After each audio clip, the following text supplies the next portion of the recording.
¿Qué tal? Muy buenas noches y bienvenidos un jueves más al espacio dedicado a la Crónica Negra. Pero esta vez con un ligero cambio porque hoy no tendremos un nuevo protagonista, sino tres. Tres asesinos en serie que nos han acompañado en algunos capítulos de Crímenes de la Historia y que hoy llegan para formar parte de nuestro top 3 de los criminales más sanguinarios.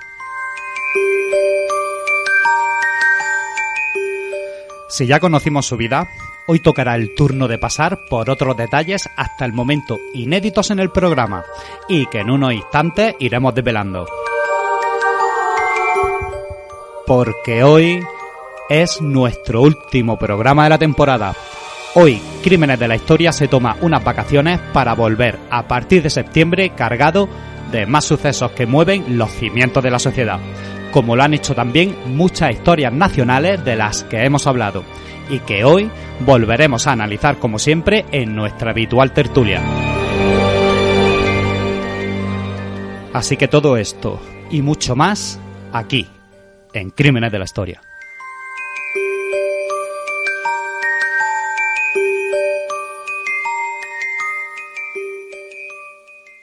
Crímenes de la Historia.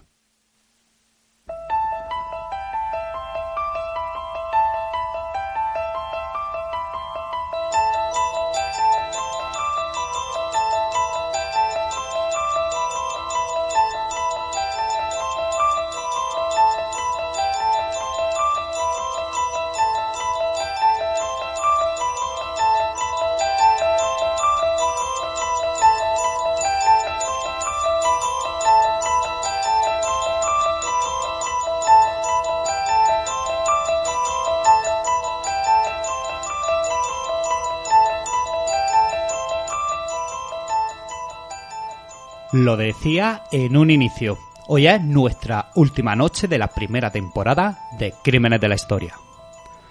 Y por ello, hemos querido hacer un ranking de los asesinos en serie más sanguinarios, más astutos y con mayor repercusión en la sociedad. Aunque antes de empezar, y de manera especial, saludamos ya a mis dos compañeras, Miriam Rivero y Patricia Torres. Buenas noches. Hola, muy buenas noches. Muy buenas noches, equipo. Nuestro top 3 empieza con el siguiente audio.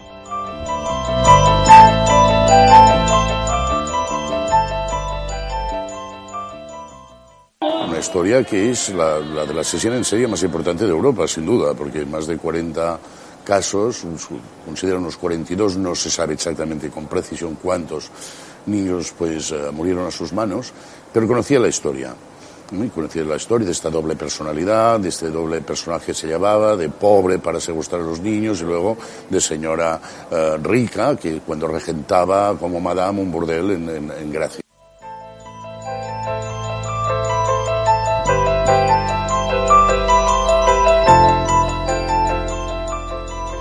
Es el turno de recordar a la mayor asesina en serie que ha dado nuestro país. Ella es la vampira de Barcelona, Enriqueta Martí y Ripollès. Recordando un poco su historia, José de Martí nació en Sant Feliu de Llobregat, fue a Barcelona y amó el puro empleo. ¿Y por qué? Pues porque era sirvienta, casi también prostituta, curandera, proxeneta, secuestradora, mendiga, lavandera, modista, madre sin hijos, progenitora huérfana, amiga de los ricos, princesa de los pobres, vampira por mitología y asesina en serie por caprichos de la propaganda. Así que ¿quién puede dar más después de todo lo que hemos dicho? Pues teóricamente, sobre el papel y en convivencia con el relato de muchas de las autoridades, Enriqueta Martí habría sido un verdadero monstruo. Todo habría empezado por ese secuestro que ya hicimos y recordamos en nuestro programa de Crímenes de la Historia en 1912, de una niña de 5 años que era Teresita Guitart. 17 días después, la criatura aparecía con el pelo rapado y vestida con andrajos en su piso de la calle Poniente, donde contaban las crónicas de aquellos entonces, se encontrarían espeluznantes hallazgos como huesos, restos de sangre, extraños utensilios, así que se suponía que Enriqueta secuestraba niños y utilizaba sus flujos corporales para elaborar ungüentos que vendía a burgueses a la salida del liceo o aristócratas del momento, más arriba de esa diagonal de Barcelona, por la promesa de la eterna juventud. Así que, si se os puede ocurrir algo más espeluznante que esto, ahí os lo dejo, compañeros. Pues sí, estamos hablando de, como has dicho Miriam, como hemos dicho en el principio, de la mayor asesina en serie que ha dado este país. Pero resaltar sobre todo esto, lo enigmático que está, que envuelve a todo este misterio de esta mujer. Sí que es verdad que era como una Celestina, ¿no? Como decía nuestro Fernando de Rojas, una Celestina algo más malvada, ¿no? De lo que decía nuestro literato. La controversia de todo esto, ¿no? Que realmente luego no se ha podido demostrar, pero ha habido muchos estudios de mucha gente especialista en este tema y al final ha quedado como que Martí Ripollés, Enriqueta, esta señora, realmente fue un verdugo de la sociedad, de las altas clases. A mí, ante todo y sobre todo, esto es lo que me gustaría resaltar, que realmente ella fue un muñeco de toda esta burguesía barcelonesa y que al final pues todos ellos aprovecharon. Esa típica pregunta de víctima o verdugo.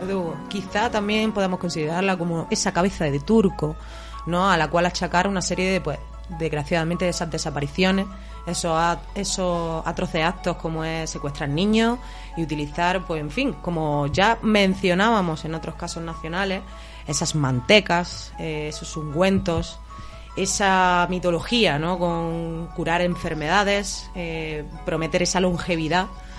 Y bueno, también yo desde mi punto de vista opino muy similar a José, fue un poco de cabeza de turco, aunque hay que poner la balanza en que el misterio sigue inundando este suceso, porque ella nunca intentó defenderse achacando la culpa a otras personas, no dio nombres, no esclareció si verdaderamente ella fue la que secuestraba a esos niños o la que verdaderamente empleaba ese tipo de ungüentos o esas macabras recetas. Claro, de hecho, yo creo que un dato importante a resaltar, ¿no? Es que esta señora reencarna lo que son los personajes de terror castizos típicos españoles, ¿no? Tanto como el sacamanteca, el hombre del saco. Realmente la encasillamos como ese personaje de terror que nos ha aterrorizado a nosotros y a muchas generaciones anteriores a nosotros aquí en España. Bueno, de hecho yo creo que incluso ha sido, si no la única, por lo menos la que más ha tenido inclusión en el mundo de la cultura. Se hizo un musical bajo su personaje, también se ha sacado una película bajo su personaje, o sea que yo creo, incluso canciones también de ella. Yo creo que ha sido la que más... Literatura ilustrada. Exactamente, yo creo que ha sido la que más fuerza ha tenido en el panorama nacional dentro de los sucesos y como inspiración para directores de las distintas índoles.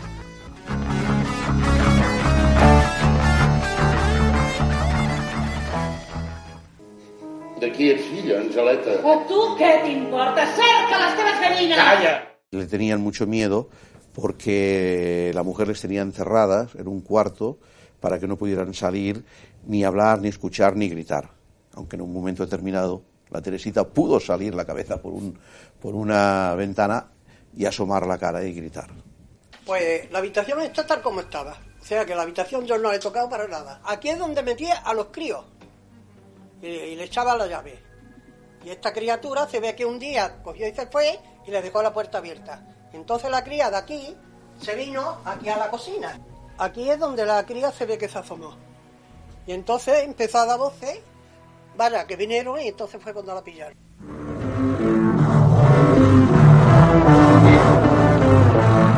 Pero siempre se ha quedado esa duda de si realmente fue tan mala, tan monstruo como parecía.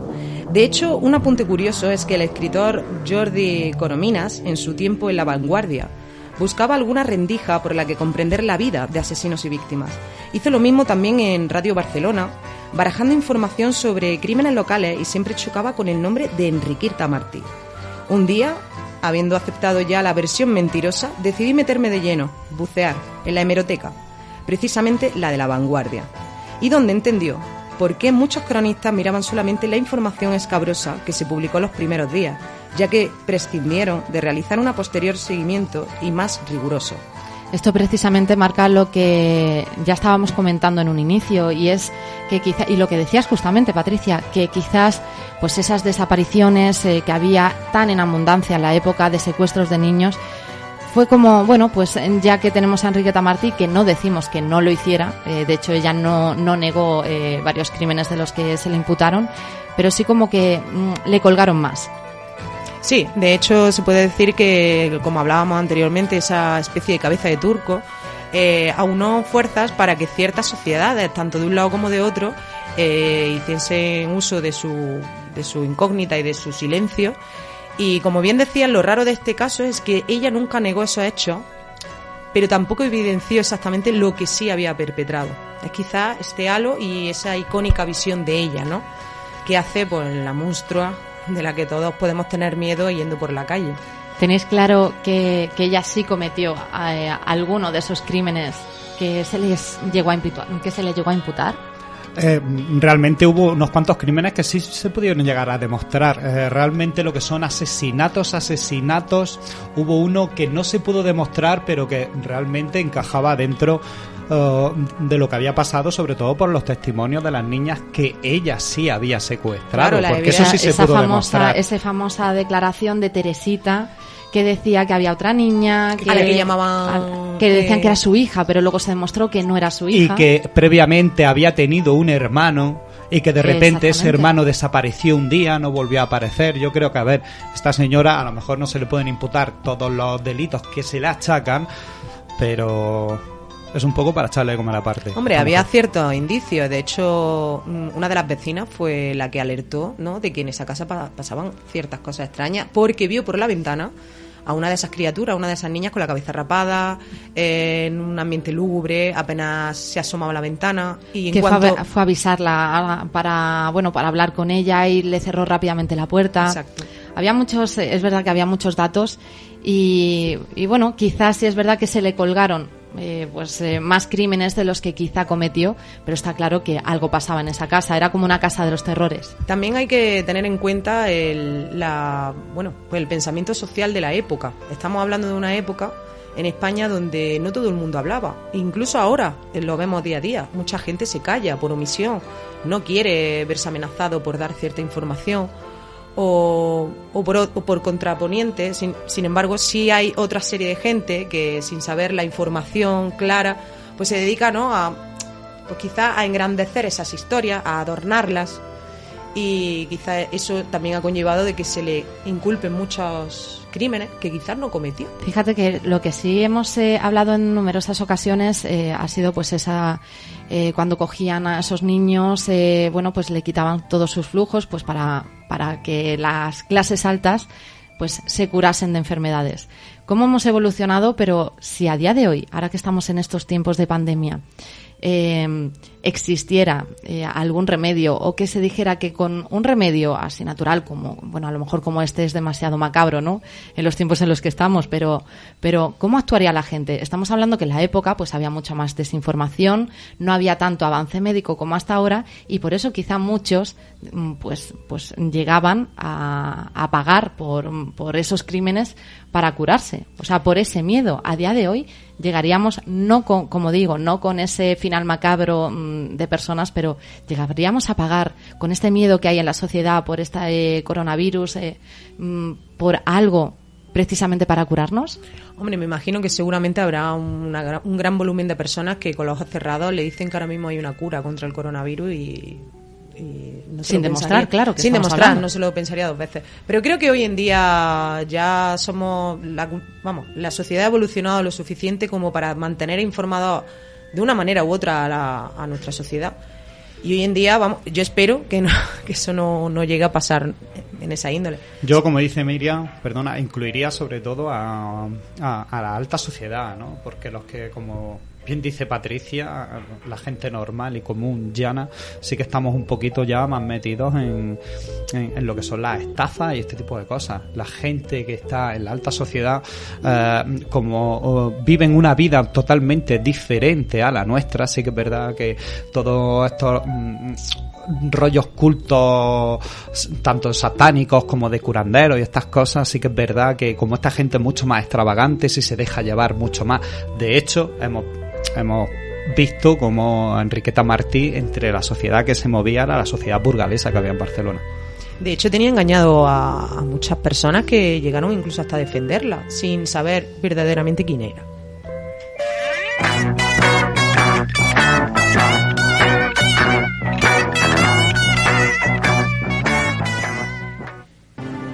A medida que se va filtrando información y se recogen pruebas, los allí presentes se dan cuenta de que han estado conviviendo con un asesino en serie. Al principio, nadie se lo podía creer, ni los agentes de policía, ni los vecinos del barrio que estaban allí. Los crímenes de Jeffrey Dahmer aterrorizaron y al mismo tiempo intrigaron al mundo entero. Enseguida se convirtió en uno de los asesinos más famosos de la historia.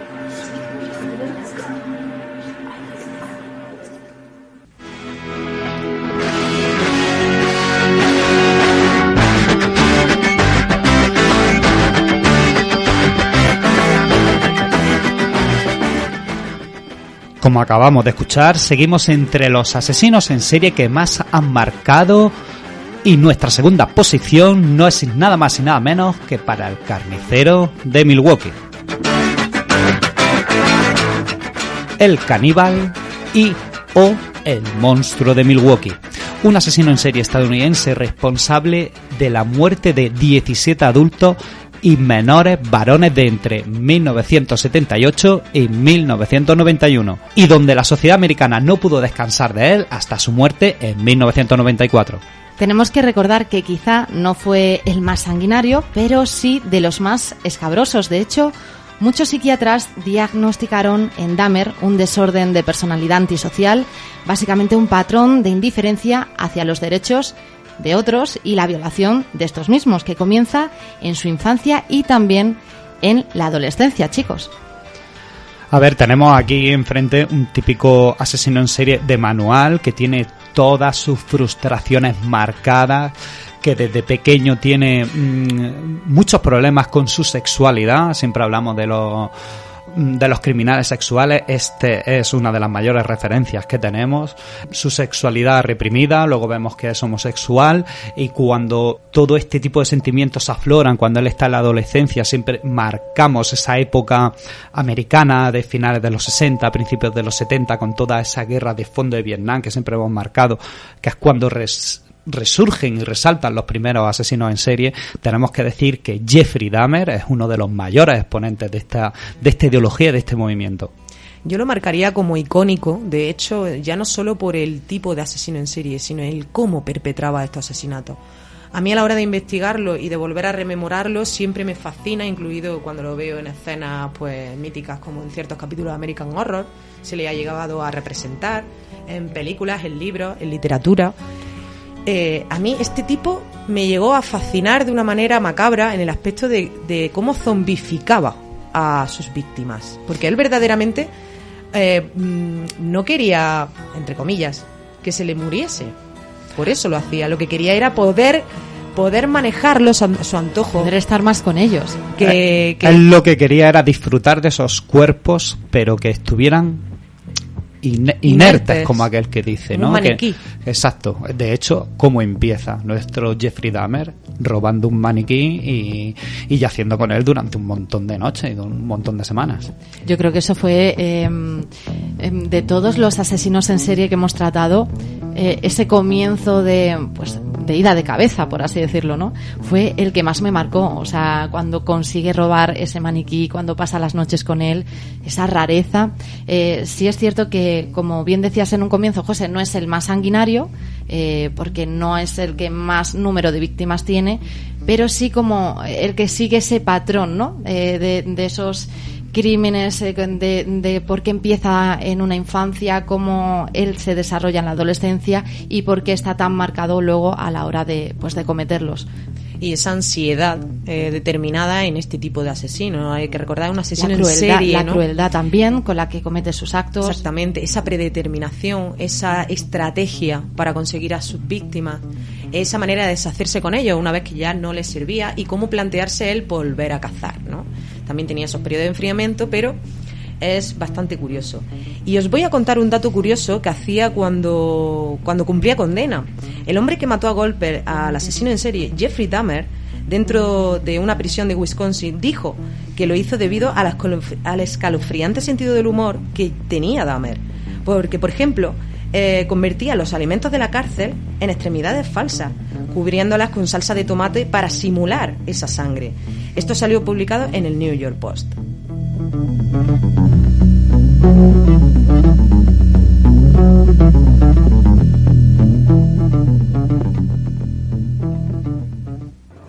Durante toda su vida adulta, Dahmer había sido un depredador, pero en la cárcel se convirtió en la presa. Ahora el famoso asesino en serie era el objetivo de los otros reclusos. En agosto de 1994 lo atacaron en la capilla de la cárcel con un rudimentario cuchillo. Esa vez sobrevivió. Pero el 28 de noviembre de 1994, Christopher Schaefer, que se apodaba a sí mismo Cristo, golpeó a Dahmer con una barra de metal que cogió del gimnasio de la prisión. Murió de camino al hospital.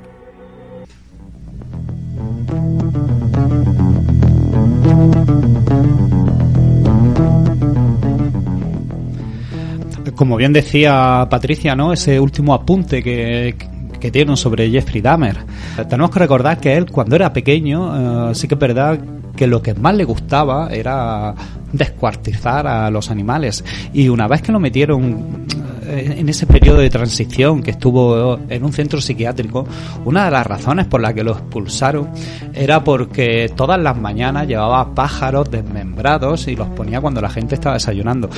Es decir, este hombre ya tenía una macabra perversión sobre el descuartizamiento y sobre tener diferentes tipos de actuaciones. Como bien Patricia ha remarcado, sus últimas acciones en la cárcel.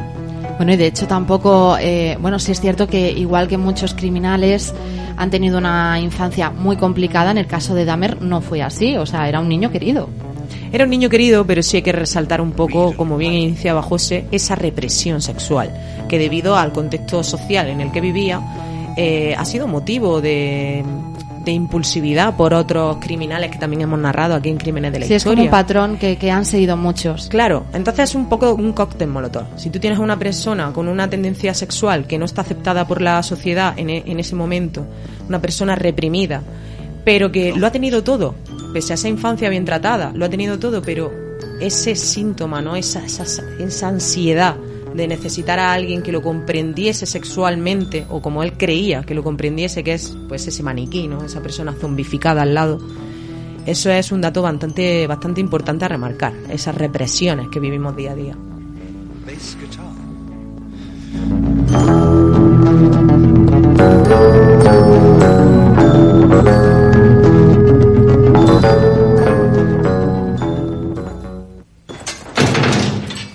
Aquí tengo el veredicto del jurado.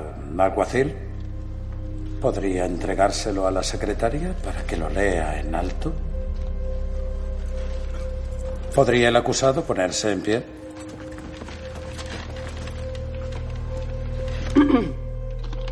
El jurado de Dade, Miami, Florida, declaramos al acusado Theodore Robert Bundy del delito de asesinato en primer grado de Lisa Levy, culpable de los cargos. Del delito de asesinato en primer grado de Margaret Bowman, culpable de los cargos. Del delito de intento de asesinato en primer grado de Karen Chandler, culpable de los cargos. Del delito de intento de asesinato en primer grado de Kathy Kleiner, culpable de los cargos. Del delito de intento de asesinato en primer grado de Cheryl Thomas, culpable de los cargos. Eso es todo.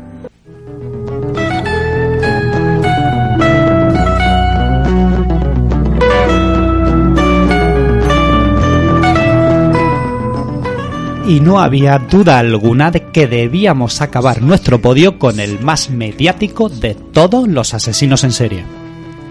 Aquel que pudo engañar por su doble vida y de los más inteligentes hasta ahora tratados en Crímenes de la Historia. Nuestra primera posición no es para otro que para él, Ted Bundy. Bueno, muchos sois los que a través de las plataformas digitales, como en las ondas, nos habéis escuchado con toda su historia. Pero por si las moscas voy a refrescar un poco la memoria sobre Ted Bundy, nuestro medalla de oro al asesino más carismático que ha pasado por este programa. ¿Por qué? Pues porque fue un asesino en serie estadounidense y después de más de una década negándolo y representándose incluso a sí mismo en los diversos juicios que tuvo, confesó 36 homicidios a mujeres estadounidenses que cometió en 7 estados entre los años 1973 y 1978. Aunque el número real de víctimas, eso sí, siempre ha sido algo desconocido y su confesión vino a la que fue su mujer justo antes de morir. Bueno, está claro que estamos ante el máximo exponente de los asesinos en serie. Principalmente por lo inteligente que era este hombre, ¿no? ¿Cómo es posible que este hombre que se representaba a él mismo en un juicio, cómo el propio fiscal le daba la enhorabuena de esa elocuencia que tenía, ¿no? ¿Cómo era capaz de no tener ningún tipo de empatía con sus víctimas? Y tenemos que recordar que sí es verdad que este hombre era uno de los más sanguinarios que había. Con lo que realmente disfrutaba era torturando y destrozando a su víctima. De hecho, hay películas que de hecho las hemos podido comprobar incluso escuchándola ahora en Netflix, está también a la orden del día, y sigue muy fielmente lo que era esa personalidad de Ted Bundy, cómo tenía esa doble vida, como tú dices, disfrutaba torturando de una manera muy sanguinaria, pero sin embargo luego era el típico marido perfecto.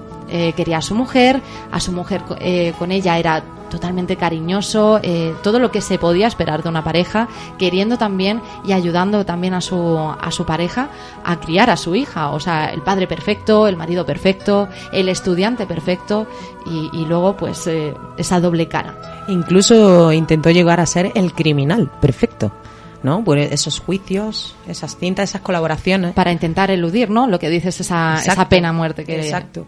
Está claro que Ted Bundy es un antes y un después. Ya no solo por el tipo de criminal que fue, sino porque a raíz del caso de Ted Bundy, el descubrimiento de toda su oleada criminal y todo ello, conllevó a que tanto la psiquiatría forense, el ámbito judicial, el ámbito policial, los investigadores, todo tuviera que evolucionar de una manera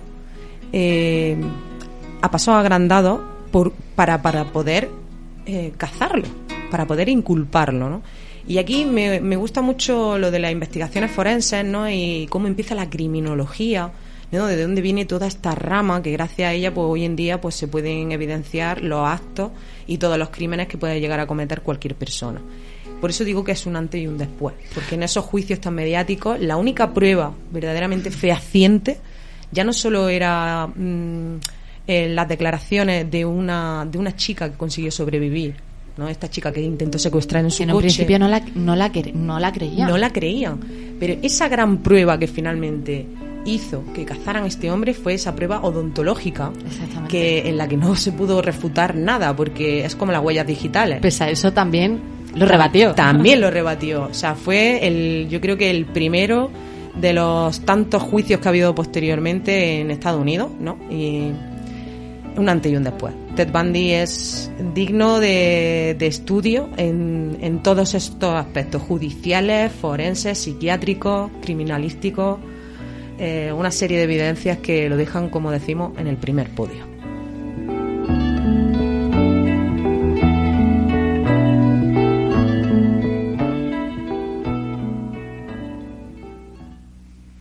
Claro que no.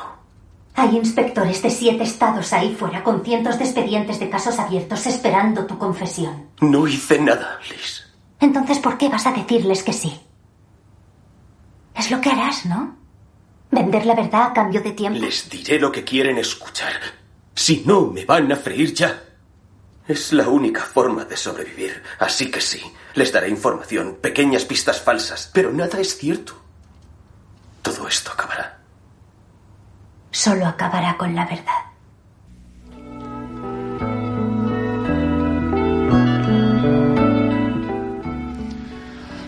Pero, ¿sufría algún tipo de trastorno?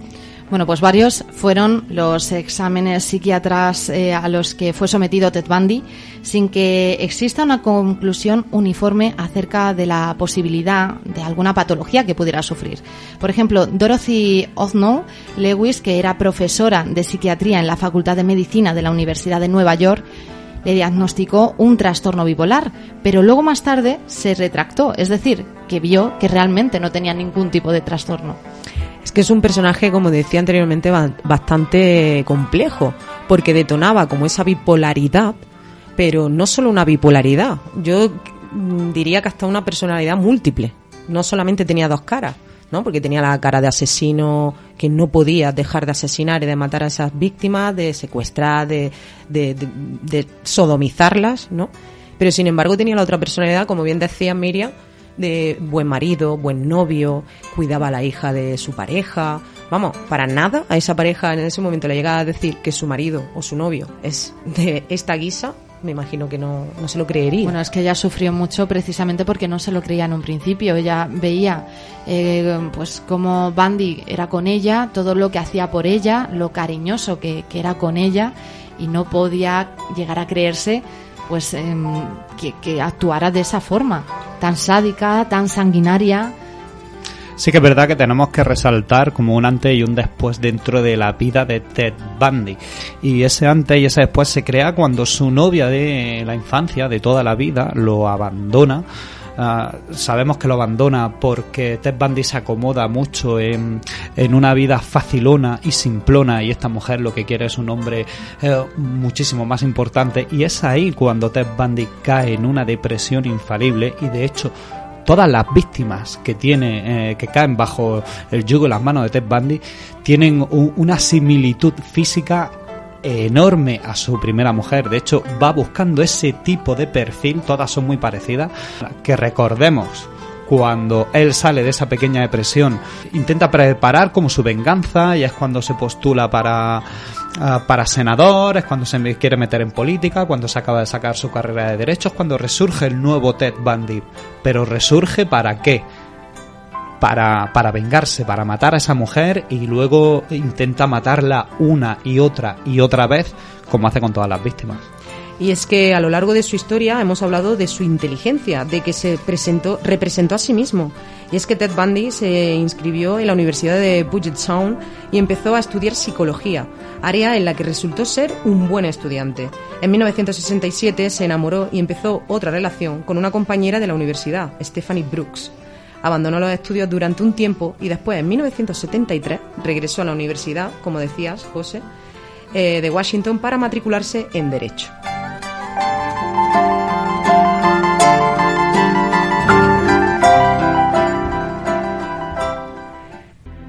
Accedió al interior de la vivienda a través de una ventana y una vez dentro golpeó salvajemente a su víctima con una barra de hierro cuando ésta estaba dormida.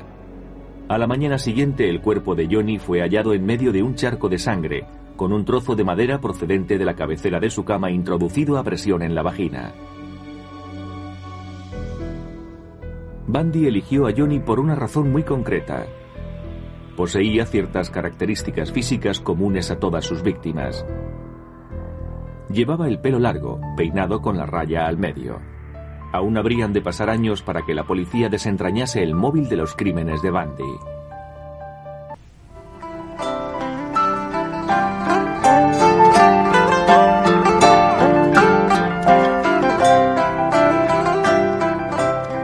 Tres asesinos en serie, 3 personajes que han marcado una época y, sobre todo, a una sociedad que no se olvida de sus perturbadoras hazañas.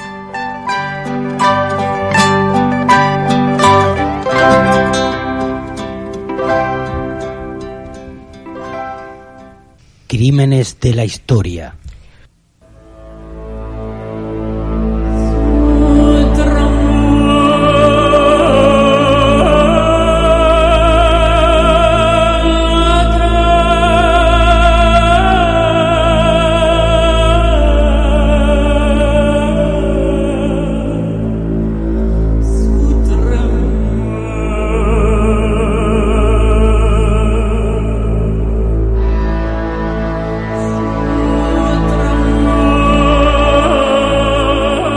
con esta sintonía ya conocida por todos, cantada por Lisa Gerrard, este tema conocido como Yulunga, que nos ha caracterizado para el inicio de nuestra segunda sección en cada uno de nuestros capítulos de Crímenes de la Historia.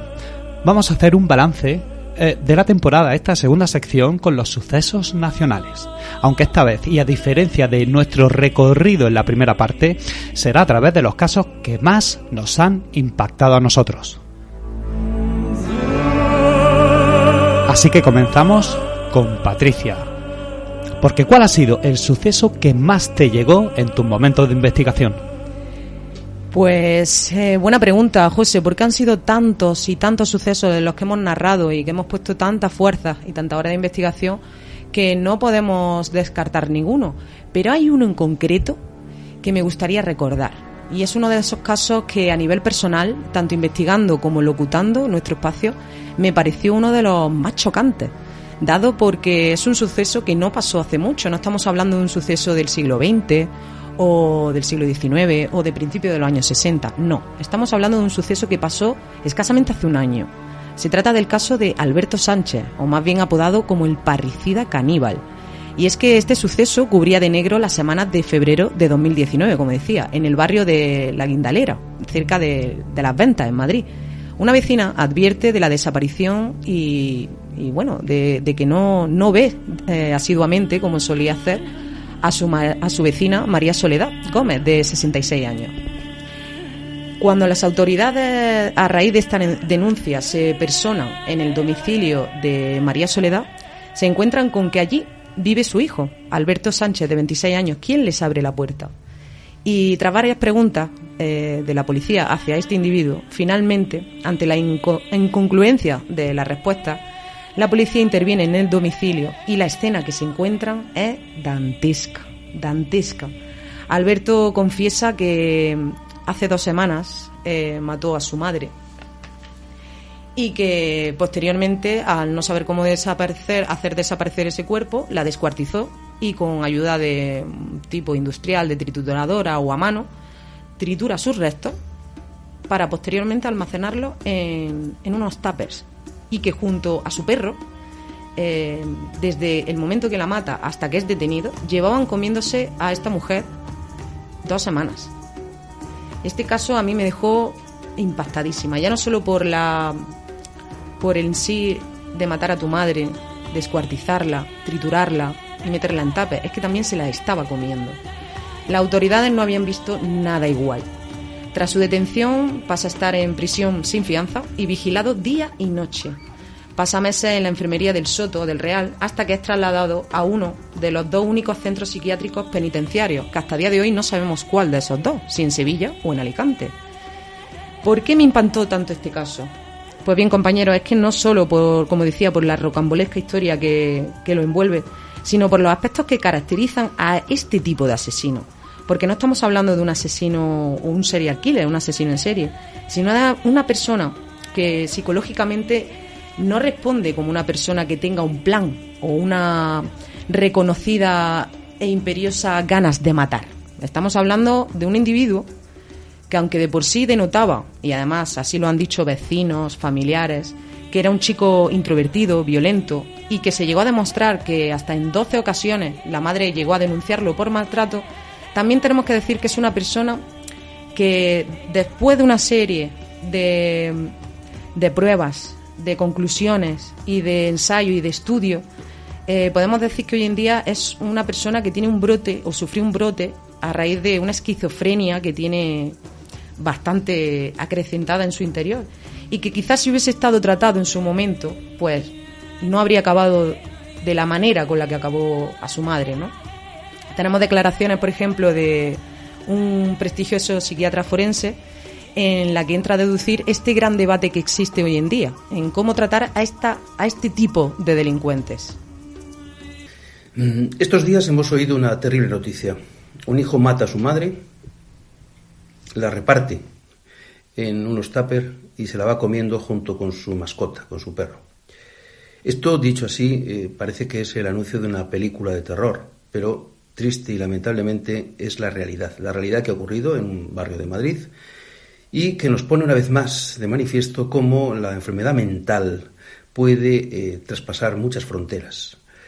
Una vez más se oyen voces y, lo que es peor, la decisión de un juez mete a este señor en la cárcel sin que sepamos, por el momento, se haya procedido a efectuar ningún dictamen pericial psiquiátrico, sin haber tenido conocimiento del sumario, sin saber hasta los pormenores de esta situación y sin tener una información nada más que la que nos viene de los medios de comunicación. Yo me atrevo a afirmar ya que estamos ante un enfermo muy grave, que estamos ante un psicótico, probablemente una psicosis quizá, si no desencadenada, inducida, sí, o incluso producida por tóxicos, pero en la que no sería nada de extrañar que estuviéramos ante una forma nuclear, es decir, ante una esquizofrenia, una psicosis en el amplio sentido del término.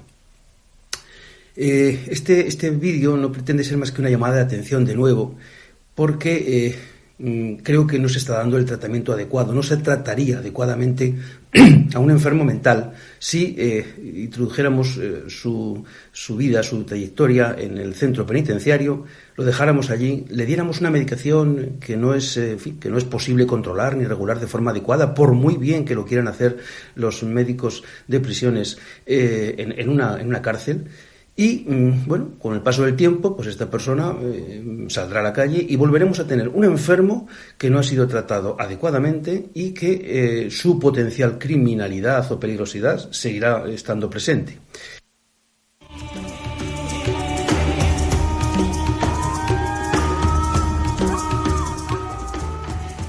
Ahí escuchábamos las declaraciones del psiquiatra forense José Carlos Fuertes, un hito en esta índole. He elegido este suceso por la complejidad en sí a la hora de que ejerza la justicia, porque ahí hay un amplio debate que aún a día de hoy no deja mucha duda entre veces. Porque hemos de tener algo en cuenta, es que no es una persona normal, por eso lo he elegido, ¿no? Psiquiátricamente hablando, estamos ante un enfermo, como bien decía este psiquiátrico, con una enfermedad mental bastante notoria. Entonces, no nos puede garantizar una reinserción completa en la sociedad una vez que haya pagado sus crímenes. Sí, lo que siempre vamos hablando, lo que hemos tratado incluso con nuestro abogado, con Juan Carlos Robles, que siempre nos decía que había que apostar, ¿no?, por esa reinserción, que hemos visto casos que se reinsertaban realmente y que ya tenían una vida normal, pero sí es cierto lo que bien hablas, que no se está tratando como debe, que hay una enfermedad detrás con un cuadro muy peligroso, y esto pues conllevará a que en el momento que cumpla su condena, porque ya habrá cumplido y salga de nuevo a la calle, podrá volver a actuar, no porque sea un asesino en serie potencial, pero sí por esa enfermedad que está detrás.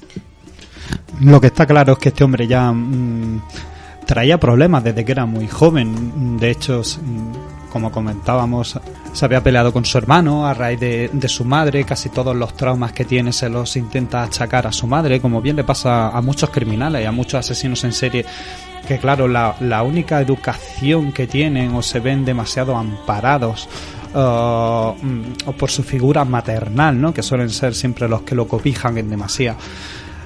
Sí que es verdad que luego todos estos sentimientos, como le pasa a otros muchos criminales, como cuando hicimos nuestro especial de Halloween, que no era un asesino en serie, como este hombre que no es un asesino en serie, pero era Ed Gein, era un hombre que había sido muy traumatizado por su madre, pero que sobreprotegido también, pero no podía vivir sin ella. Algo le pasaba también a este hombre.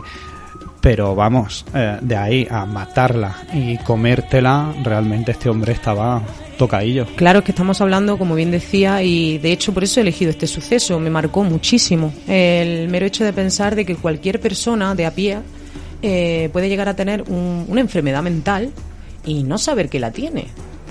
Entonces eso también es un problema. Bueno, es que aquí mezclábamos también que él consumía sustancias estupefacientes, y eso a personas que en este caso pues tienen enfermedades como la que él presentaba, ayuda a incrementar pues esos indicios. Un impulso totalmente. Exactamente, es como que provocan pues mayor agresividad, que el cuadro de la enfermedad se presente pues mucho más peligroso, y yo creo que fue lo que pasó. Lo que pasa que sí es cierto que a mí también me impactó mucho cuando pues nos trajiste por primera vez esta investigación, precisamente por cómo acaba con la vida de su madre y cómo continúa después de acabar con ella.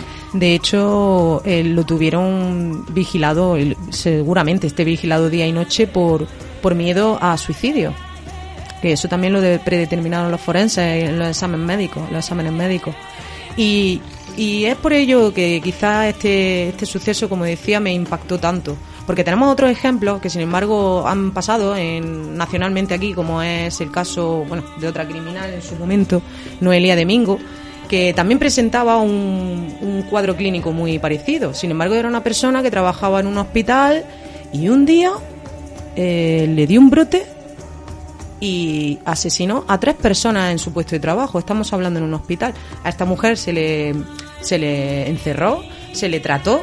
A día de hoy está fuera, está rehabilitada y con lo que defendía este psiquiátrico forense, este psiquiatra, con una medicación que ayuda a que esa persona pueda llegar a tener una vida dentro de ese panorama algo normal, ¿no? Pero con Alberto Sánchez esa incógnita está más que abierta, porque no sabemos qué puede llegar a pasar con este chico.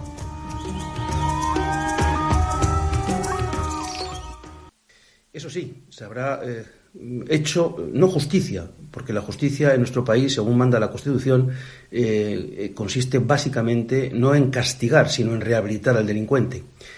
Entonces lo que habremos hecho habrá sido un acto de venganza, en definitiva.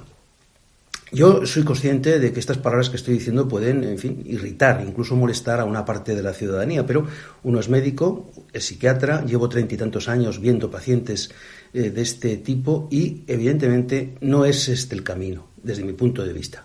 Hay que conseguir que la enfermedad mental sea considerada eso, una enfermedad. Este sujeto, cuya trayectoria vital en los últimos años era más que clara, con 12 denuncias que la madre había hecho, con unos vecinos que ya aquí no opinan que era normal, como en otras ocasiones, sino que nos dicen que tenía comportamientos extraños, excéntricos, a veces peculiares, con unas manifestaciones en las redes sociales que ha venido haciendo. Hemos permitido, la sociedad en su conjunto, que este hecho, sin haber tomado ninguna medida, hemos permitido, que este hecho se produzca. Ahora, todos nos lamentamos, todos decimos que cómo es posible, que cómo pueden ocurrir estas cosas. Fíjense ustedes que lo primero que tenemos que plantearnos es que si la decisión judicial que se ha producido ya ahora es la correcta. Yo creo que no. O sea, este señor no debería de ingresar en la cárcel, sino en un centro psiquiátrico penitenciario. Para eso los jueces tienen que conocer un poquito más, o bastante más, los trasfondos de la mente humana. Está claro que no son médicos ni son psiquiatras, pero sí son permanentemente los protagonistas de ciertas conductas humanas, es decir, le llevan ante su presencia a un sujeto que ha cometido esta aberración y lo único que se le ocurre es ingresarle en prisión. En fin, yo creo que un dictamen pericial psiquiátrico, claro, tampoco tenemos psiquiatras forenses suficientes, más bien no tenemos casi ninguno, pero tendría que haberse procedido a un informe pericial y en todo caso haberle ingresado en el centro adecuado donde este individuo debe de estar.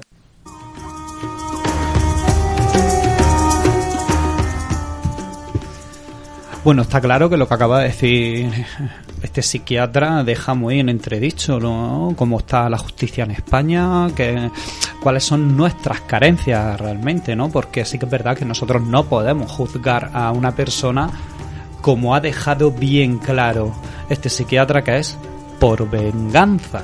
Sí que es verdad que sus palabras pueden herir a mucha gente, sobre todo los que son allegados de las víctimas, ¿no? Pero realmente los tenemos que juzgar como un enfermo mental, y en España muchas veces se acusa de no juzgar por enfermedad, sino de juzgar por ojo por ojo, diente por diente. De hecho, hay más casos parecidos, que por eso hacía un poco hincapié en este suceso. Está el caso de Bruno Hernández, el descuartizador de Majadahonda, en el que es un chico que también le pasa algo muy parecido. Lo encerraron en una prisión normal, y la familia a día de hoy no le quita peso a los crímenes que cometió, sino lo que ellos reivindican es que por favor se le trate como lo que es, un enfermo mental, y que debería de estar en un centro psiquiátrico controlado, medicado, para que en el momento de esa futura rehabilitación pues pueda andar por la calle como una persona normal, sin ese miedo a que pueda llegar a atacar a nadie. Bueno, es un caso del 2019, como bien decías, o sea que es muy reciente, como para que bueno, por lo menos desde aquí o pues la gente pues piense que realmente pues sí, tenemos un sistema judicial muy férreo, pero que a veces también se equivoca y que es necesario pues juzgar lo que se tiene que juzgar, y si necesitamos médicos, psiquiatras, forenses para que determinen si realmente hay una enfermedad o no y cómo se debe de rehabilitar también, pues en este caso la persona imputada, pues que se haga. Bueno, ¿os acordáis del crimen de Puerto Lobo? Buah, eso fue notorio. Pues también de los primeros que dimos a nivel nacional y de los más antiguos. Sí, la verdad es que yo no sé si es un poco por romanticismo, ¿no? Por hacerle honor un poco al nombre de nuestro programa, Crímenes de la Historia. Me he querido anteceder un poco en lo que es en el tiempo, ¿no? Y viajar unos 100 años atrás al crimen que acaba de exponer Patricia. Os voy a poner un poco en antecedentes, un pequeño resumen, ¿no? Para que todos podamos opinar, y sí que es verdad que para mí ha sido el que más repercusión ha tenido. Posiblemente sea pues porque es de una zona rural, yo vengo de una zona rural en el mismo sitio que era la Alpujarra, y a ver, todo esto empieza en octubre de 1819, ¿no? Cuando Juan Utrera Cortés y José María Fernández Amaya están por una zona cerca a Ugíjar, que es una población que hay ya lindando cerca de Almería, que está en la Alpujarra, en la zona sur. Pues se dedican son como unos pequeños maleantes y roban unas mulas, ¿no? Entonces se da la noticia de que han robado unas mulas, y hay 2 guardias civiles de allí, Ugíjar, que salen a su búsqueda y captura, que son Cristóbal Ortega y Eugenio Guzmán. Entonces empiezan a andar, empiezan a subir por la montaña porque ellos han escapado, empiezan a subir todo lo que se le llama ahora como Puerto Lobo, que está a más de 2000 metros de altura, y cuando encuentran a estos personajes ya es verdad que iban acompañados como de todo su clan familiar. Tenemos que recordar que ellos se llamaban los Tartaja, era un clan de gitanos. Entonces cuando dan con ellos, quieren pedirle las explicaciones pertinentes, hay una reyerta muy grande y acaban matando a los 2 guardias civiles, a uno a cuchilladas y a otro a pedradas, y los dejan abandonados. Estos unos transeúntes que pasan por allí, se encuentran los cuerpos de la Guardia Civil muertos, luego se encuentran a los Tartaja que iban andando, ellos los amenazan que no digan nada, pero al final todo el mundo se acaba enterando.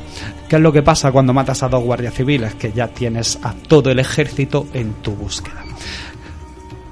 Acaban encontrando a estos hombres porque ellos, sabiendo ya lo que se les venía encima, se habían fugado a la zona de la costa, estaban por Vélez, Benaudalla, pero los consiguen cazar y los llevan al juzgado de Órgiva. Desde allí viene, para mí, ahí pasa lo más interesante que tiene todo este caso, y es que realmente encadenan como si fueran esclavos a este clan gitano, y lo llevan andando como si fueran payasos de circo hasta Granada. La gente va saliendo a las calles, hay diferente y diversidad de opiniones sobre qué es lo que van a hacer, qué es lo que no van a hacer, pero lo más extravagante de todo esto es que se les condena a muerte. Se condena a 2 hermanos, que son Juan Utrera Cortés, a Marco Utrera Cortés y a José María Fernández Amaya. Y entra dentro también una señora que le dicen la Morena, que era mujer de Marcos Utrera. Hay mucho revuelo social en Granada. Nadie quiere ajusticiar a este tipo de criminales porque ven demasiado alta la pena que les están pidiendo. De hecho, llaman verdugos para ajusticiarlos a Garrote Vil desde Sevilla y desde Madrid, y ninguno quiere ir a ajusticiarlos, y tienen que trasladarse hasta Burgos para encontrar a un verdugo que viniera a matarlo. La sociedad granadina está totalmente indignada, pero todo esto acaba un día 15 de marzo de 1921, cuando desde las 7 de la mañana, y a diferencia de 10 minutos entre unos y otros, acaban con la vida ajusticiados en Garrote Vil de Juan Utrera Cortés, Marcos Utrera Cortés y José María Fernández Amaya. Al final, la Morena le conmutaron la pena de muerte a cadena perpetua. Bueno, en mi caso sí es cierto lo que decíamos, era uno de los crímenes más antiguos que hemos tratado aquí en nuestro programa, pero a mí lo que más me sorprendió fue la reacción social que tuvo pues todos los habitantes de aquí de Granada, cómo se pusieron en contra, cómo pese a que habían muerto pues 2 miembros de la Guardia Civil, pese a eso pues vieron demasiado exceso, ¿no? En esa pena capital, que nadie quería justiciarlos, que tuvo que venir pues esa persona, ese verdugo de Burgos, pues para acabar con la vida de ellos. Yo creo que lo que más me llegó de ese tema, de ese suceso nacional, fue eso, esa reacción por parte de la población, que yo creo que a día de hoy, en muchos casos, aunque igualmente muchas veces actuamos de verdugo, también en muchas ocasiones pues somos más benévolos y pedimos pues precisamente eso, que no seamos tan malos con algunas penas. A mí lo curioso de este caso, además lo recuerdo, permitidme la expresión, con cariño, en el aspecto de que, bueno, fue un crimen bastante atroz. No queda justificado que acabasen con la vida ni de uno, ni de dos, ni de tres, ni de ningún guardia civil, ni de nadie. Pero sí que es verdad que como bien dice Miriam, esa voz populi, ¿no?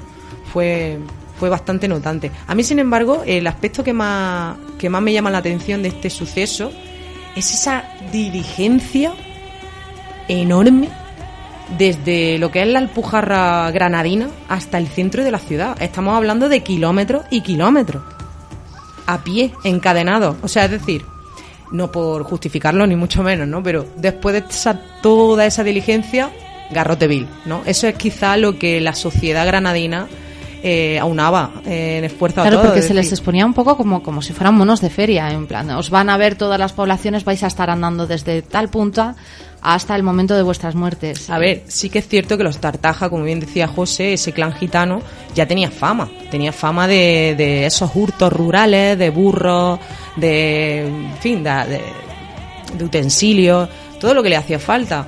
Una familia humilde de etnia gitana, pues que bueno, va sobreviviendo como puede, con la diferencia de que pues se llevan por delante la vida de estos 2 guardias civiles, ¿no? Claro, sí que es verdad que esa diligencia, como decías, Patricia, es lo que realmente, por llamarlo de una manera, conquista el corazón de los granadinos, ¿no? Como diciendo, tanto exhibismo público, tanto mostrárselo a la gente, realmente es que era una injusticia, que como he dicho antes, que parecían esclavos encadenados andando en fila. La fotografía, esa imagen, yo creo que es un poco perturbadora, incluso hace 100 años, vamos, que es que la sociedad, como hemos estado diciendo, estaba totalmente conmocionada. Y también tengo que decir que un punto álgido de este caso, y que denota una gran diferencia de un antes y un después de lo que eran los años de hace 100 años ahora, es que sabemos, por las investigaciones, declaraciones de vecinos de cuando pasó ese suceso, que verdaderamente las que perpetraron los crímenes de las muertes de esos guardias civiles no fueron solamente los que finalmente acabaron con garrote vil. De hecho, una de ellas fue la Morena, a la que finalmente indultaron. Entonces también hay que ver esa balanza, ¿no? De cómo se trataba en un segundo plano a la mujer en esa época. Ya fuera para bueno o para malo. Exactamente. Siempre ha estado en un segundo plano. Exactamente, ya fuera para bueno o para malo, porque yo, sinceramente, a mí me dicen que la que ha perpetrado ese asesinato ha sido la Morena. Oye, garrote vil a la Morena, no a Juan Cortés. Porque son hombres, claro. Exacto. Sí, pero bueno, siempre en esas situaciones de esos años, pues la sociedad era mucho más machista, no había la igualdad. Claro. Que por fin se está consiguiendo esa balanza, ¿no? Que yo pido igualdad ante todo. Exactamente. Pero como en aquellos entonces no la había, no se podían hacer, tampoco las investigaciones eran como se hacen a día de hoy. El sistema judicial era muy diferente a lo que tenemos hoy en día. De hecho, bueno, ya simplemente con la pena de muerte ya no la tenemos actualmente en nuestro país. Pero sí es cierto que era como que no se podía pensar que una mujer pudiera llegar a urdir un plan así, que pudiera matar a un hombre. Exactamente, ¿no? Que una mujer pudiera matar a un hombre. ¿Cómo va a poder una mujer que tiene menos fuerza conseguir pues acabar con la vida de un varón? Imposible, ¿no? Bueno, yo creo que ahí a lo mejor los tiros iban un poco por otro sitio. Yo creo que lo que no querían, ya que se les estaba juzgando tantísimo a los juzgadores de este caso, ¿no? De cómo los podéis asesinar, cómo podéis estar. Yo creo que el indulto que fue a la Morena fue, ¿no? Como para decir, venga, como vale, sí, pero no somos medir tan la balanza, malos. ¿no? A la mujer no la matamos, ¿no? Yo creo que ellos intentaron compensar un poco ahí este rollo. pero vamos... Que si no, ¿tú piensas que hubiera caído también?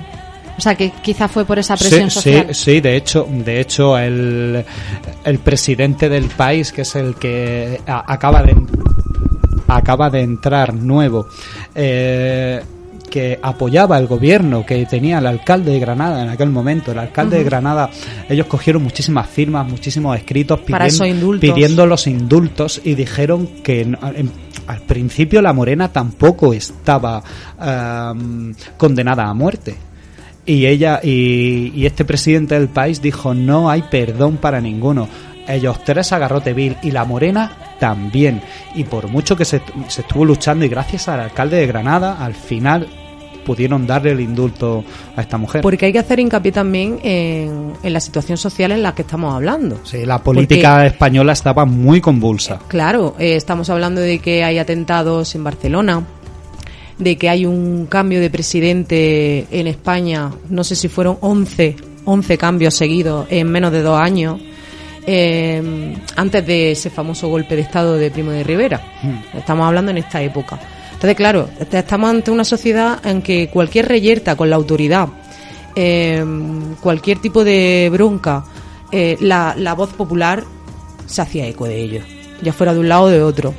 Y eso, quiera o no, presionaba, pese a que sí existiese la pena de muerte. Sí, bueno, que luego también, aparte de todos esos acontecimientos que pasaban en la época que estabas citando, pues estaba ese problema del hambre. O sea, había mucha hambre en España. En España hemos pasado muchas penurias, pues desde esa época y en adelante. Y eso pues hacía que hubiese más crímenes de este tipo, de robos. Lo que pasa que muchos de ellos, que hemos también tratado aquí, pues acababan pues con un desenlace un tanto pues trágico, como en este caso, que fue la muerte de estos 2 guardias civiles, que obviamente tenían que pagar por haber cometido ese crimen, pero sí es cierto que, bueno, el hambre pues también acusaba y llegaba a hacer varias cosas así. Para finalizar con este crimen, a mí lo que me gustaría un poco resaltar, ¿no? Siempre ha sido las diferencias que ha habido entre las etnias que han estado siempre en nuestro país. Aquí en el sur nosotros siempre lo hemos notado mucho, y nosotros hemos convivido y siempre hemos estado con muchas etnias gitanas que siempre... siempre se dice que son especiales, siempre se dice que son diferentes, pero también siempre han sido repudiadas y odiadas. Entonces, también este tipo de enfrentamiento social que hay en nuestro país, bueno, existe en todos los países, ¿no? Pero este confrontamiento que tenemos es lo que hace que etnias de grupos tengan este comportamiento.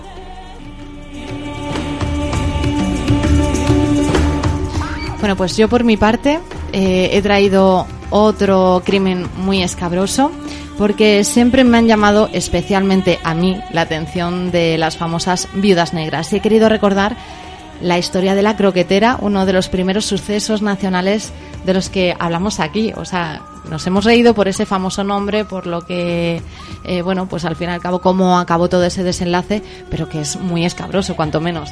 Entonces, bueno, voy a empezar con ese resumen porque también lo llamaron, es del 2019 y lo llamaron también el crimen de la cabeza. Se trata de una historia pues tremenda, donde Jesús María Baranda vivía muy tranquilo en Castro Urdiales, estaba divorciado y también bastante alejado de lo que era su exmujer y sus 2 hijos, que actualmente residen en el País Vasco.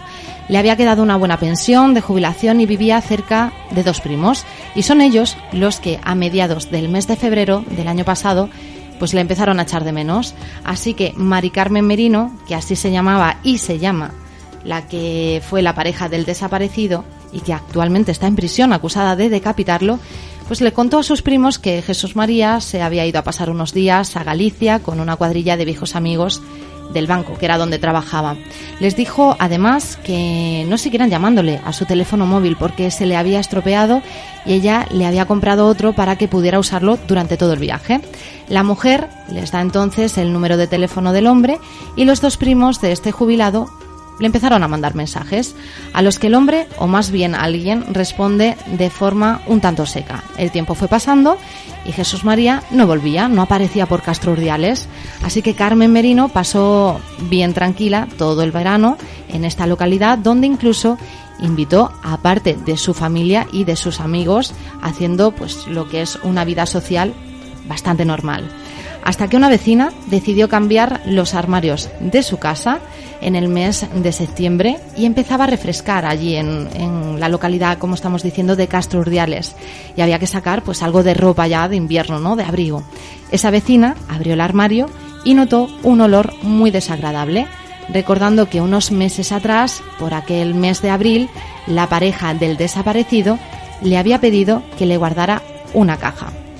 Y a partir de aquí, pues comenzó pues todas esas investigaciones, porque la caja contenía esa famosa cabeza de este vecino que estamos hablando. Ese crimen para mí fue muy sorprendente, no me lo esperaba, que en los tiempos que corren hoy en día haya en una persona que no está enferma, como hemos tratado en el primer resumen, recordatorio de sucesos nacionales que nos han impactado, pues como una persona que no está enferma actúa de una forma tan escabrosa, tan sanguinaria y urde ese plan tan rocambolesco. Rocambolesco, complejo y de ciencia ficción, sacado de una película de miedo. Porque ¿quién tiene estómago? Bueno, primero, de deshacerse de su pareja, obviamente. Pero lo más escabroso es la ofrenda de esa comida casera que, bueno, me voy a permitir tutearla, mamen, decidía repartir a sus familiares y amigos. Esa frialdad, esa tranquilidad. Y luego es un poco también sorprendente las declaraciones que hace cuando se le empieza a investigar a raíz del hallazgo de la cabeza que le guardaba su vecina. Es bastante complejo. Y para mí ese suceso también marcó una semana de pensamiento e introversión, porque yo decía, pero vamos a ver, ¿cómo es posible que una mujer se deshaga de su pareja, tenga antecedentes de estafa, no se lleve bien con los familiares, entre comillas no se llevaba muy bien con los familiares, ni con los amigos? Ella intentaba siempre quedar bien. De hecho, de ahí que repartiera, ¿no?, esa comida casera. Estamos ante una... Pero porque hablaban de que era una persona en sí fría. Claro. O sea, y yo creo que lo de repartir la comida, bueno, aparte de una forma de deshacerse del cuerpo, pues era pues para aparentar que era la mujer perfecta, para seguir con ese plan y conseguir lo que ella quería, que era pues cobrar esa fantástica pensión que tenía, pues en este caso, la víctima de ahora. Claro, porque todo esto empieza como un simple crimen, ¿no? A ver... con una desaparición. Claro, empieza como algo que puede ser cotidiano. Bueno, estamos hablando de una muerte, ¿no? Pero hay un montón de muertes, ¿no?, a manos casi siempre de sus parejas, ¿no? Cuando alguien muere. Bueno, tengo que recordar que precisamente también a nuestra protagonista de ahora también se le achacaba problemas con la primera pareja. Efectivamente. No se llegó a encontrar a la primera pareja. Exactamente, no se llegó. No hay pruebas de que le haya hecho nada, pero está desaparecida también. Por eso está claro que lo que ella buscaba era un móvil económico. Ella lo que quería era, como bien has dicho, esa pensión, ¿no?, que se quedara. Ya, lo rocambolesco de todo esto es como ella va liando todo este crimen, ¿no? Como le deja una caja a su vecina diciéndole que es una cosa, para que no mire en esa caja, le dice que son como unos juguetes sexuales, ¿no?, que tenía. Luego se dan cuenta de lo que había era la caja. Realmente es todo muy rocambolesco y es muy temerario. Vamos, a mí me da auténtico miedo. Pues si os parece, vamos a escuchar las declaraciones de un vecino de este pueblo, de Castro Urdiales, explicando un poco esas sensaciones de la localidad tras conocer pues toda esta noticia, y así recordamos un poquito más. Bueno, ese caso se vivió un poquito extraño. Es primera vez que ha pasado aquí en el pueblo ese suceso. Encontrarte una cabeza por ahí no es todo el mundo. Imagínate cómo todos los vecinos mucha gente ni salía de la casa porque sabrá Dios qué. Porque al principio no sabían si fue la señora, si fue un sicario, si fue... Y así más o menos se vio aquí mucho comentario, mucha polémica, la gente de chismosa, que aquello, que lo otro, y así se ha vivido. Supuestamente ya una vida normal, pero como todo el mundo tiene su guardado, que si tenían problemas económicos, que si se iban a separar, que si el señor tiene una moza, un amante, que si le pegaba los cuernos, y así funcionaba. Lo dice todo el mundo, y de 10, uno tiene que ser cierto, que supuestamente yo tengo un grupo donde nos juntamos de mucha gente y supuestamente le dio de comer a los vecinos en croquetas los pedazos del susodicho que mataron, y en croquetas y empanadas, hasta en algunos bares cerca llevó, regalándolas. Y de momento nadie se ha quejado de que estuviera mala. Lo digo así porque en mi país dicen que cualquier carne bien sazonada es buena. Yo no me la comería, pero si uno no lo sabe, te llevan unas croquetas a regalar a una vecina que supuestamente era normal, la conozco, no le voy a decir que no. Y así se ha pasado todo. Bueno, pues básicamente es lo que estábamos hablando. Cuando son crímenes muy recientes, pues la gente habla, son muchas las teorías que salen, algunas conspiranoicas, otras no. Lo que sí está claro es que, bueno, pues se demostró que dio croquetas a toda la familia, que eso es lo más escabroso del tema, pensar que te has podido comer a un familiar y más cuando le querías, o sea, eso es lo que a mí más me impactó, ya no solo que sea una viuda negra, sino su modus operandi, porque era una mujer inteligente, porque de la primera víctima, en teoría, no se ha podido demostrar nada, y fue a raíz de esos primos cuando, bueno, se empezó a actuar y a conseguir lo que se ha conseguido, que actualmente esté cumpliendo una condena. Y hemos de recordar que este caso, por su actualidad, está todavía bajo sumario. Es decir, te pregunto, Miriam, no conocemos todavía sentencia. No, ella alguna, ella está de momento cumpliendo condena por exactamente por esos antecedentes de haber decapitado a su marido, pero todavía no hay una sentencia firme que se muestre de cara a los medios para que podamos decir, oye, pues ha pasado esto, y así es como se ha llegado. O sea, sigue todavía en activo.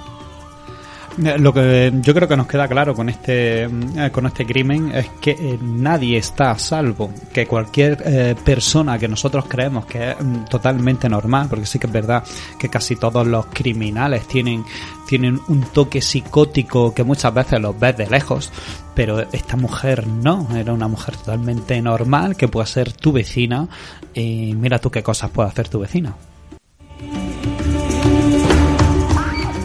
Bueno, y compañeros, antes de despedirnos, quería daros una sorpresa porque he hablado, pues como en un principio cuando hablábamos con gente de la calle, salíamos, preguntábamos, pues en este caso, con motivo de este fin de la primera temporada de Crímenes de la Historia, he querido preguntar un poco qué opinaban de nuestro programa, si en algún momento ha habido algún asesino en serie que más les haya impactado, y esto ha sido lo que algunos oyentes pues nos han comentado.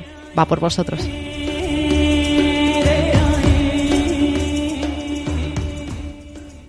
Buenas tardes. Pues no sabría decir el capítulo de Crímenes de la Historia que más me ha gustado, pero sí sabría decirte el que recuerdo con más cariño, que fue la primera vez que lo escuché, narrando la historia de Ted Bundy, el asesino y depredador sexual, que utilizaba su gran inteligencia para cometer los crímenes y cómo era capaz de defenderse a sí mismo en el juicio. Conseguiste introducirme con vuestro relato en la historia y la verdad, también te digo que lo que más me enganchó fueron vuestras bonitas voces. Pues la verdad que si tuviera que siempre que recordar un asesino en serie sería Charles Manson. O sea, sobre todo a la parte que a mí me gusta, que es la musical, que la relación que tuvo con la canción de los Beatles, de Helter Skelter, que la relacionaba con la letra y con lo que ello demostraba. Luego también el asesinato famoso que tuvo la familia Manson de la mujer de Roman Polanski y demás. Siempre yo creo que el típico asesino en serie que todo el mundo recuerda, ¿no? Pero la verdad que, o a lo mejor el prototipo de asesino en serie que a mí me gustaría, pero además todo lo relacionado con la música y las culturas suburbanas que ven en esos años en Estados Unidos, en los 60 y demás. Yo creo que si tuviera que elegir un asesino en serie siempre sería Charles Manson. Además que hay una foto de las últimas que se le hicieron, que es que le ves la mirada y dices, es una mirada que todavía intimida, o sea que está claro que el sistema no reforma y que es una mirada que intimida cuanto menos. Bueno, pues a mí el programa de Crímenes de la Historia pues me enganchó desde el primer día que empecé a escucharles, porque bueno, tiene un formato súper ameno, las historias al ser nacionales pues las hacen más tuyas porque parecen más, son más reales y bueno, me tiene enganchadísima, o sea, me encanta. Pues la verdad que para mí el programa al principio era un poco como desconocido, hasta que por redes sociales ya empecé a ver más cosas sobre Crímenes de la Historia y un día decidí ponerme el programa y desde ese día la verdad que he ido enganchándome programa a programa cada vez más, porque dicen dar una información que yo desconocería si no fuera por ello. Me parecen muy interesantes los temas de los que se hablan.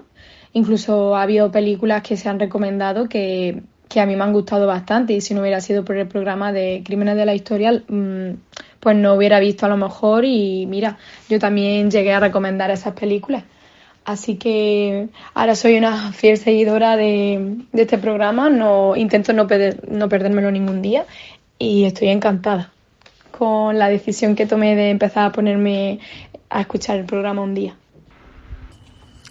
Hola, me llamo Marc y bueno, me han pedido que hable sobre mi asesino en serie favorito. Me resulta un poco extraño llamarlo favorito porque parece como que no tengas en la cabeza de seguir matando que siga el que esté vivo. No, es favorito por la manera en que me llegó, ¿vale? Por la manera en que supe que existía esta persona, y es porque estaba escuchando un disco que acabó siendo uno de mis discos favoritos y esa canción, había una canción que se llamaba John Wayne Gacy Jr., ¿vale? Que es el asesino en serie del que estoy hablando. Y mi nivel de inglés es regular, pues de alguna manera tirando a abajo, y yo tengo que traducir las canciones luego para entenderlas, ¿no? Y al escucharla parecía como una canción de amor, triste, romántica y tal, pero claro, cuando hice la traducción me llevé una sorpresa muy grande porque te hablaba de este personaje y de la vida que tuvo, un poco te hace un cuadro muy resumido de qué es lo que pasó con él, ¿no? Que de hecho, bueno, era un chico que su padre era alcohólico, tuvo una vida muy complicada de pequeño y resulta que, bueno, se vestía, le gustaba hacer de payaso, era un poco a lo que se dedicaba en fiestas y tal, ¿vale? Las organizaba en su casa, hacía barbacoas y tal, y en teoría todo el mundo lo tenía como un buen vecino, una persona pues muy afable, muy maja, y resulta, bueno, pues que había matado como a 27 entre 27 y 33 personas y las tenía enterradas en su jardín y debajo de su casa. Vamos, horrible. Pero es que además coincidió que una semana después enganché un documental que se llama Capturing the Freedmans, en el que el director intenta que su película vaya sobre los payasos en Nueva York, ¿no? Y da con el que se supone que es el mejor, y él le explica que se dedica a lo de los payasos y tal después de haberlo pasado muy mal en su familia, y entonces le empieza a explicar la historia de su familia, y resulta que su padre y su hermano estuvieron acusados de violación también a 20 y pico críos en unas clases que daban de informática, ¿vale? Y decide cambiar el tema del documental de los payasos por capturar a la familia, o sea, por capturar a la familia, por hacer el documental sobre la familia, y es otra historia de terror, ¿vale? También ligada a los payasos. Entonces lo recuerdo porque tanto la canción como el documental me vino todo muy seguido y ya está.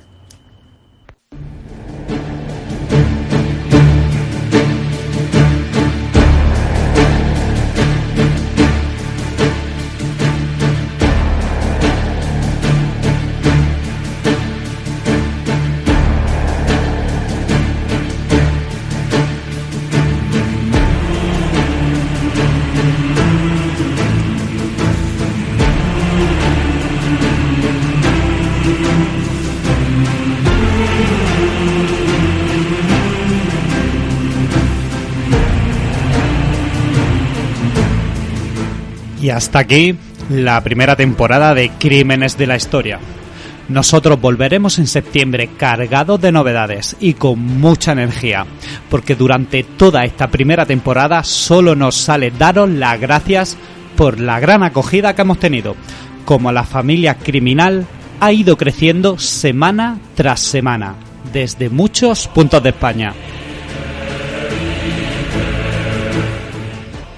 Y ya, tan solo con eso, ha sido un auténtico placer acompañaros en cada cita que teníamos en la semana.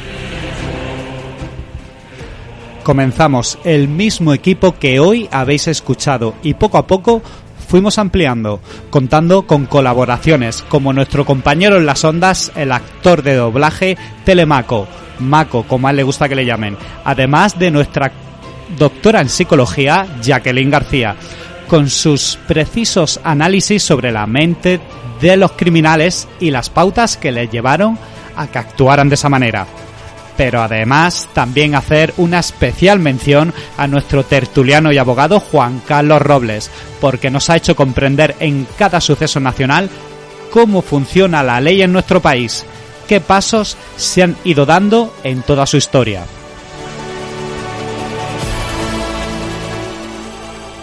Así que a todos ellos, gracias, porque nos habéis hecho que Crímenes de la Historia sea un equipo aún más grande. Y por supuesto, hacer mención a mi equipo, a mis dos compañeras con las que nada de esto hubiera sido posible. Reuniones semanales, las búsquedas incesantes de Patricia para acercarnos hasta cada detalle del crimen nacional, las aportaciones más novedosas y de interés cultural que por otro lado conocíamos de la mano de Miriam. 3 personas que nos juntamos para hacer un proyecto de entretenimiento y que así esperamos que haya sucedido.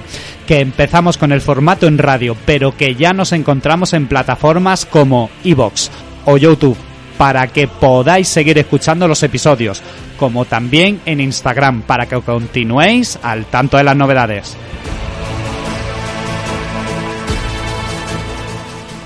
Y desde aquí, un servidor que ha estado bajo la conducción de este programa y que, como mis compañeras, he disfrutado tanto que ya estamos trabajando en lo que será la segunda temporada de Crímenes de la Historia.